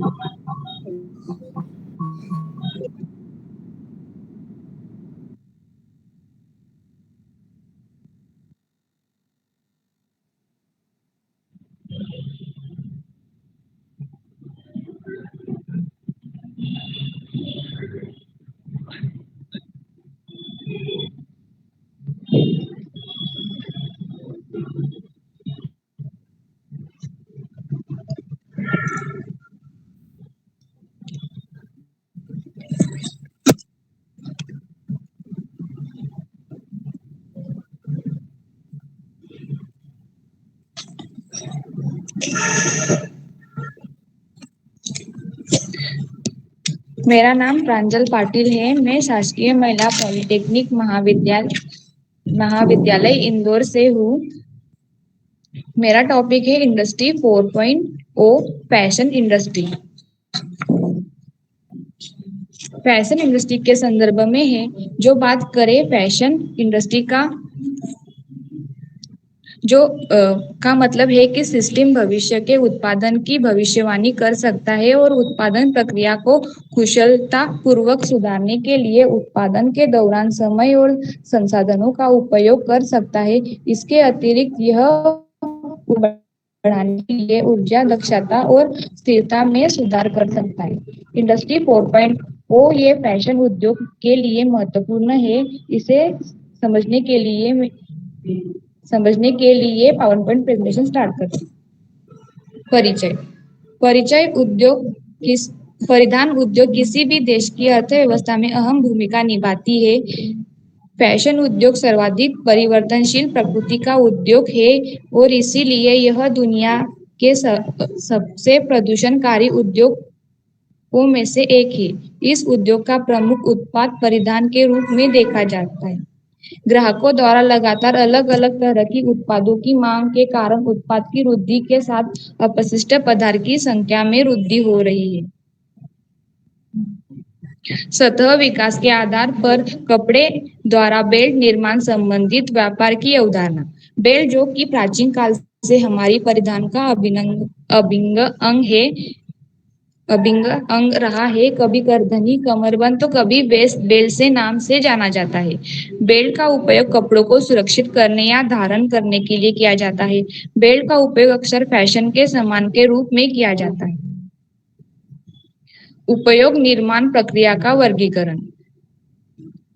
चमड़े का बेल्ट, चेन बेल्ट, बो बेल्ट, अलग अलग तरीके के बेल्ट आते हैं। कसूती एम्ब्रॉयडरी। कसूती कर्नाटक की एक पारंपरिक लोक कढ़ाई है जो मुख्य रूप से महिला द्वारा की जाती है। कसूती का काम 5 कपड़ों पर किया जाता है, जैसे कुंची, लहंगा, सेरागू, कुसुबा, कुलाई। कढ़ाई के कलर नारंगी, हरे, बैंगनी, लाल और सफेद रंगों का उपयोग करते हैं। कसूती एम्ब्रॉयडरी के मोटिव। कसूती कढ़ाई में ज्योमेट्रिकल शेप का यूज करते हैं। कसूती के टाके। कसूती कढ़ाई के मुख्य रूप से 4 प्रकार के टाकों का प्रयोग किया जाता है: मुर्गी स्टिच, मेथी स्टिच, गावंटी स्टिच एंड नेगी stitch.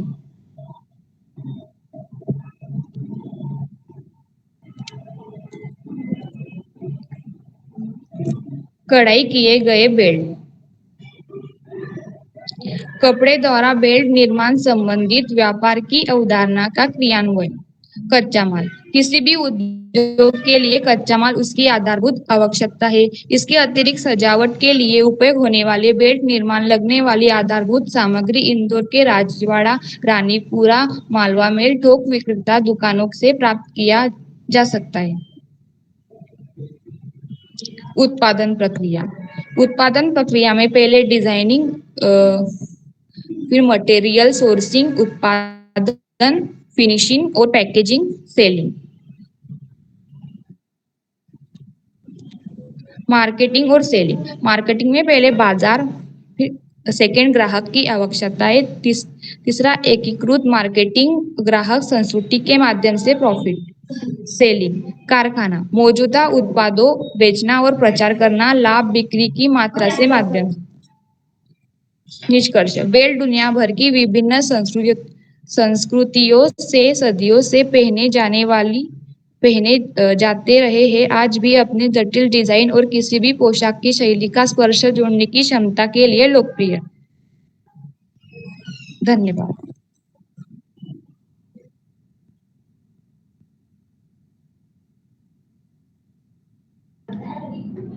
Thank you. Now, I request to Puneet sir. Puneet sir, am I audible? Yeah, you're audible. Please sir. एक जो पार्टिसिपेंट है वो उसने बोला था ना कि मीटिंग में है, उससे वो अवेलेबल है क्या अभी? वो इंटरव्यू वगैरह में है बोल रहा था ना उस समय। चैट पे लिखा है उसने। ये आपका प्रांजल पाटिल अवेलेबल है क्या, देखो। लास्ट मेरे ख्याल से सर उसी का इन्हीं का हुआ था ना, प्रांजल पाटिल का ही हुआ ना। और एक राज करके, sorry I am in interview लिखा हुआ है। Yes, sir, I'm talking to him. और कोई नहीं है ना? No, sir, Pranjal was last. ठीक है।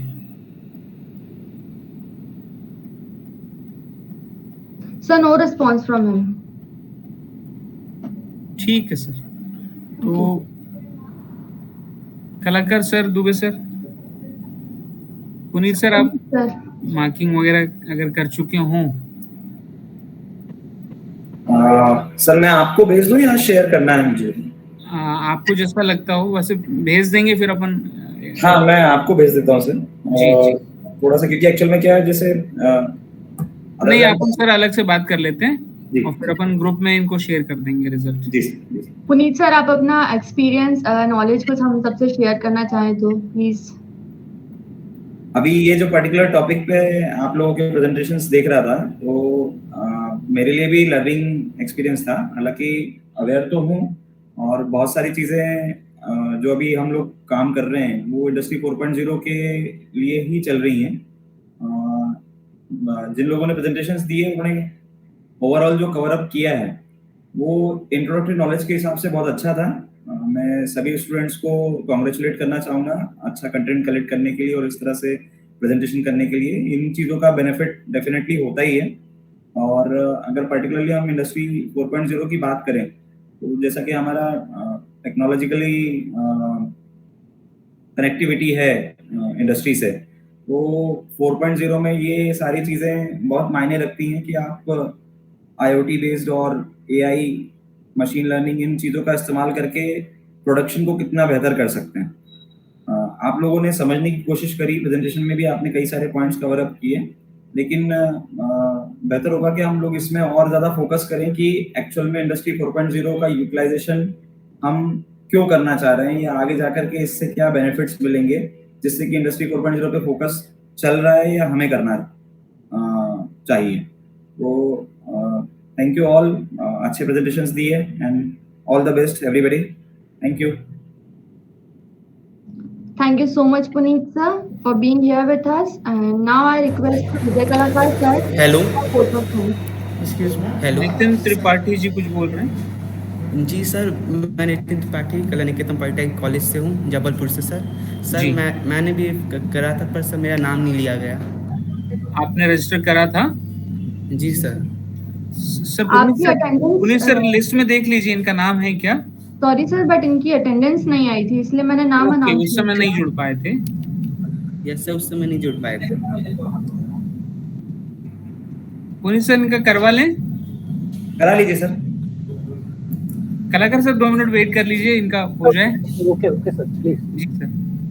नितिन आप प्रेजेंट करिए स्क्रीन। जी सर, स्क्रीन प्रेजेंट कर।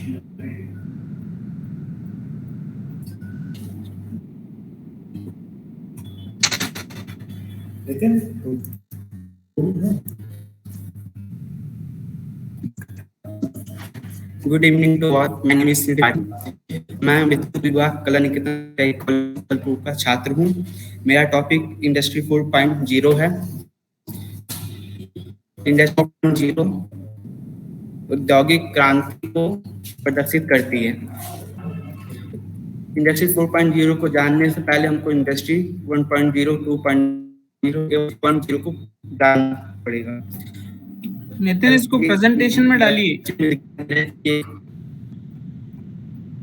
प्रेजेंटेशन मोड पर डालिए। यस। स्लाइड शो में जाके जी सर, फ्रॉम बिगिनिंग या F5 प्रेस कर दीजिए।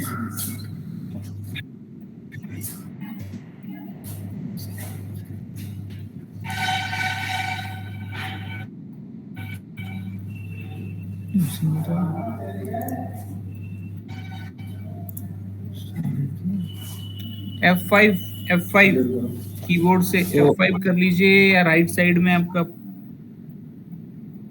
बॉटम कॉर्नर पे बटन है, या ऊपर स्लाइड शो में जाके फ्रॉम बिगिनिंग प्रेस कर दीजिए प्रेजेंट। ठीक है, कंटिन्यू करिए जैसा भी आपको लगे, है ना नितिन।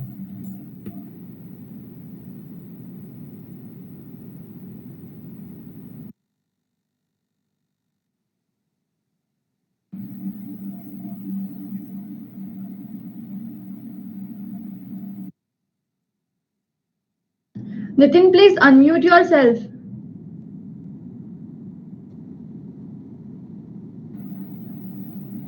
Nitin?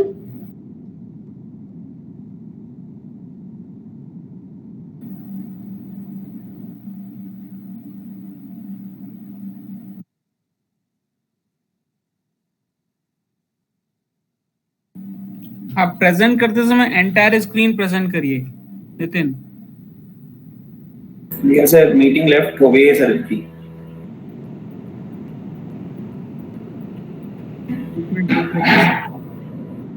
आ गए नितिन, एंटायर स्क्रीन प्रेजेंट करिए। आप प्रेजेंट में एंटायर स्क्रीन प्रेजेंट करिए।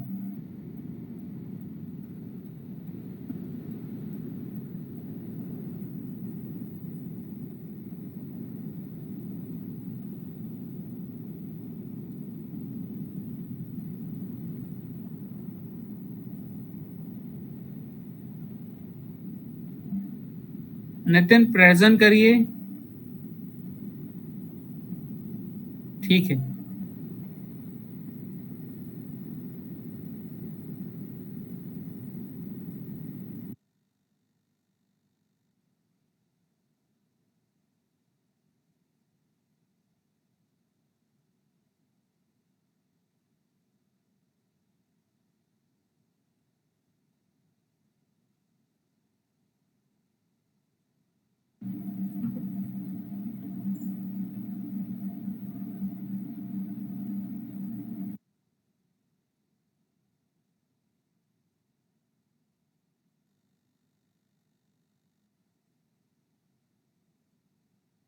Nitin, please unmute yourself.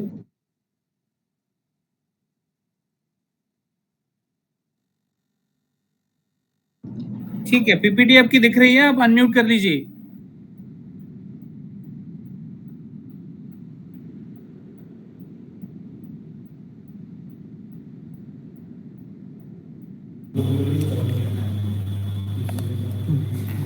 ठीक है, आवाज आ रही है आपकी, करिए good present. Afternoon to all. My name is Nitin Tripathi. मैं विद्युत विभाग कला निकेतन पॉलिटेक्निक कॉलेज का छात्र हूँ। मेरा आज टॉपिक इंडस्ट्रियल 4.0। इंडस्ट्री 4.0 एक औद्योगिक क्रांति है जिसको प्रेजेंट करने से पहले हम सबको इंडस्ट्रियल 1.0, 2.0 एवं 3.0 के बारे पे जानना पड़ेगा। इंडस्ट्री 1.0 18वीं सदी से 19वीं सदी में इसका प्रारंभ हुआ। इस ड्यूरेशन में मोटरीकरण का यूज उद्योग के साथ कृषि व्यवसाय को बदल दिया। वाहक इंजनों के नवीनीकरण के साथ साथ कोयले का बड़े पैमाने पर निकाला जाना और रेलवे में सुधार से चौमुखी व्यापार के साथ में तेजी आई। जैसा आपको चित्र में दिख रहा होगा कि पहले हमारी आटा चक्की कुछ इस प्रकार दिखाई देती थी। फिर हमारा आया इंडस्ट्री 2.0। यह 19वीं सदी में के अंत में विकसित हुई, यानी नए गैस और ऑयल के प्राप्त होने के साथ शुरू हुई। इन नए रिसोर्सेज को उनकी मैक्सिमम कैपेसिटी तक उपयोग करने के लिए आईसी इंजन की उन्नति सुनिश्चित की गई। जैसा कि आपको डायग्राम पे दिख रहा होगा कि हमारी आटा चक्की इंडस्ट्री 2.0 में कुछ इस तरह से विकसित हुई। फिर इंडस्ट्री 3.0, इसकी शुरुआत 20वीं सदी के अंतिम में हुई।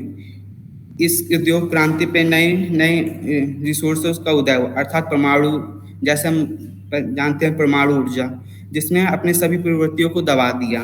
1990 के मध्य में ट्रांजिस्टर, माइक्रो इलेक्ट्रिक और ऑटोमेशन के साथ डिजिटीकरण से यह क्रांति देखी गई।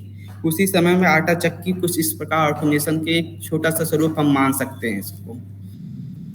फिर हमारा आया इंडस्ट्री 4.0।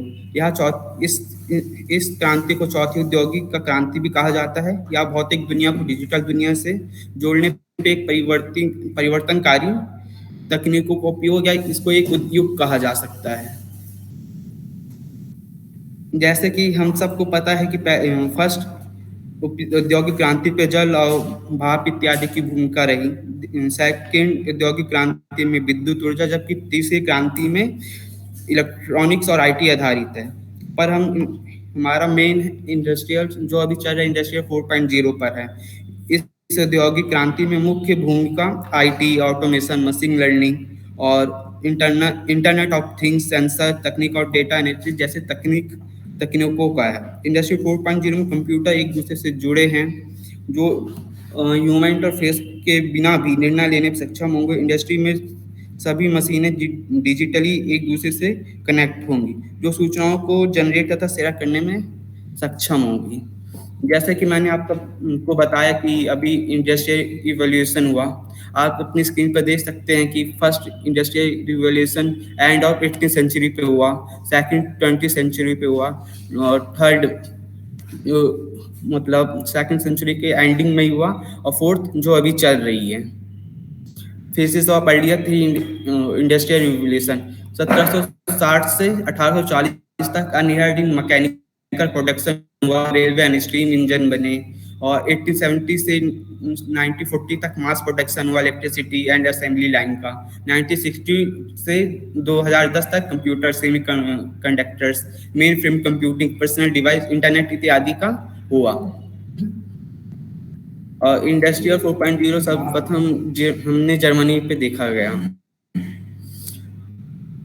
हम सबको जैसे पता है 2006 से पहले हमारे पास ना आईफोन, ना आईपैड, एंड्रॉयड, 4G, उबर, ये सब हमारे पास नहीं था। जैसे कि ये सब आया टाइम टू रीच, जैसे आप अपनी स्क्रीन पे देख सकते हैं time to reach 100 million customer.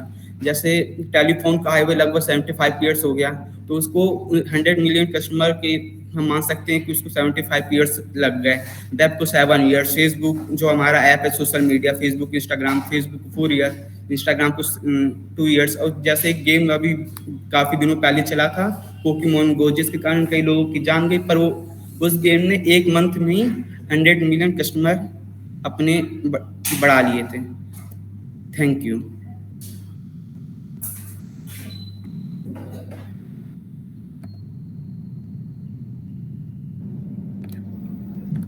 Okay, thank you, Nitin. Thank you. Now I request to Vijay Kalakar sir for vote of thanks. मैं वोट ऑफ थैंक्स, आवाज आ रही है मेरी बेटा? Yes, sir. मैं वोट ऑफ थैंक्स देने के पहले being a coordinator and head of the department doctor Sudhir Dubey ji से अनुरोध करूंगा कि वो 2 शब्द कहें। डॉक्टर सुधीर दुबे। सभी लोगों का प्रेजेंटेशन देखा, सभी लोग ने अपनी तरफ से पूरी कोशिश की अच्छा करने की। काफ़ी अच्छा प्रेजेंटेशन भी दिया है, जानकारी भी लोगों ने अच्छी तरह से इकट्ठा की है। तो मैं सभी पार्टिसिपेंट को उनका इस काम के लिए बधाई देता हूं कि उन्होंने अच्छा कार्य किया है और आगे इससे अच्छा सुधारने की कोशिश करें। जब भी आपको कोई प्लेटफॉर्म मिलता है जहाँ पे आपको प्रेजेंटेशन देने के मौका मिलता है तो कृपया करके और थोड़ा सा अपना जो भी चीज़ें स्किल है आपके प्रेजेंटेशन के लिए जो आपने प्रिपरेशन किया है उसको थोड़ा सा और अच्छे तरीके से बढ़ाएं ताकि आपको और आपके पर्सनालिटी में भी और निखार आएगा। तो इसी के साथ मैं आप सभी को बधाई देता हूं और आपने जो पार्टिसिपेट किया उसके लिए आप लोग का धन्यवाद। Thank you sir. Thank you so much sir, thank you so much. मैं एक बार पुनः जो हमारे इस संस्था के प्राचार्य महोदय हैं डॉक्टर के.वी. राव, उनका बहुत आभार व्यक्त करना चाहूँगा कि जो student chapter I and IEST के अंतर्गत बैनर तले हमारे विभाग को यह प्रतियोगिता के आयोजन करने का अवसर प्रदान किया और पिछले लगातार 5 सालों से हमारा विभाग इस कार्यक्रम का आयोजन करता आ रहा है। तो फैकल्टीज जो हमारे यहाँ की फैकल्टीज हैं वह भी इस कार्यक्रम को सफल बनाया है कड़ी मेहनत से, वो भी इस आभार के हकदार हैं। तो मैं सभी को जो है बहुत बहुत आभार प्रकट करता हूँ। Doctor Sudhir Dubey, mister Lokesh Sadrani, mister Anup Bundela, Syed Tariq Ali, जो टेक्निकल टीम है जिनके कारण ये प्रोग्राम हमेशा से सफल होते आ रहे हैं, इस तरह के प्रोग्राम। और साथ ही मैं चाहूँगा कि आज का इस प्रोग्राम को जो अंजाम तक ले जाने में जो अहम भूमिका निभाने वाले हमारे निर्णायक मंडल में जो जज हैं, mister Puneet Maheshwari, director navigator technology private limited के, जिन्होंने अपना अमूल्य समय दिया इस प्रोग्राम को अंजाम तक पहुंचाने में, और जजमेंट की उसमें लगे होंगे क्योंकि बच्चों ने बहुत अच्छे प्रेजेंटेशन दिए। तो थोड़ी ही देर में वो जजमेंट अपना दे देंगे और आपको स्टूडेंट्स को व्हाट्सएप पे शेयर कर दिया जाएगा। इसी कड़ी में हमारे जो विभाग के छात्र छात्राएं हैं जो इस इवेंट को होस्ट कर रही हैं, मैं उनका भी आभार व्यक्त करना चाहूँगा। खुशबू एंड विशाखा, बहुत अच्छे से इस प्रोग्राम को आपने हैंडल किया है और इस इवेंट को ऑर्गेनाइज किया है। सर बैकग्राउंड में भी बच्चे हैं। हाँ, तो मैं साथ में प्रिया सिंह की आवाज भी मुझे सुनाई दे रही थी, जो टाइमिंग अलार्म के लिए जो है आपका टाइम हो गया है। मेरा टाइम तो नहीं हुआ है, क्यों प्रिया? चलिए ठीक है। तो जो टीम है, बच्चों की जो टीम है जो लगी हुई है, जिन्होंने इस प्रोग्राम को होस्ट किया है, कोऑर्डिनेट किया है, वो इस सफल आयोजन के लिए हकदार हैं। तो सभी को मैं बहुत बहुत बधाई देता हूँ, शुभकामनाएं देता हूँ। और अंत में वो पार्टिसिपेंट जिनके बिना इस इवेंट का आयोजन हो पाना संभव नहीं था, अगर उनकी भागीदारी नहीं होती तो ये प्रोग्राम सफल नहीं होता। तो अंत में जो जितने भी जो प्रतियोगी थे जिन्होंने इस इवेंट में भाग लिया, उन्होंने बहुत अच्छे से अपना पावर पॉइंट प्रेजेंटेशन दिया, प्रस्तुतिकरण किया, और तो मैं उनको भी बहुत बहुत बधाई देता हूँ। रिजल्ट की आप चिंता ना करें, जिसका नंबर आए अच्छी बात है, ना आए तो वो थोड़ी और मेहनत करें, उनको कुछ ना कुछ यहाँ से सीखने को मिलेगा। तो आप नंबर के पीछे ना भागें, और मैं आप सभी के उज्जवल भविष्य की कामना करता हूँ। इसी के साथ इस प्रोग्राम को आज यही हम खत्म करते हैं। तो सभी से निवेदन करूँगा कि आप लॉग आउट हो जाएं। और किसी को कुछ कहना तो नहीं है? सर दुबे सर, इस कार्यक्रम को thank you sir, thank you so much सभी लोगों का। सर्टिफिकेट्स ईमेल कर दिए जाएंगे, जो मेल आईडी रजिस्ट्रेशन में दी गई होगी उसमें सर्टिफिकेट्स मेल कर दी जाएंगे सभी पार्टिसिपेंट्स को, और जो विनर्स हैं उनके नाम व्हाट्सएप ग्रुप में अनाउंस कर देंगे, और उनके सर्टिफिकेट जो हैं विनिंग वाले वो अलग से मेल किए जाएंगे। Thank you sir, thank you. So all the best. Thank you all. That's all. We are ending this meeting here. Thank you all. Thank you. Thank you everyone.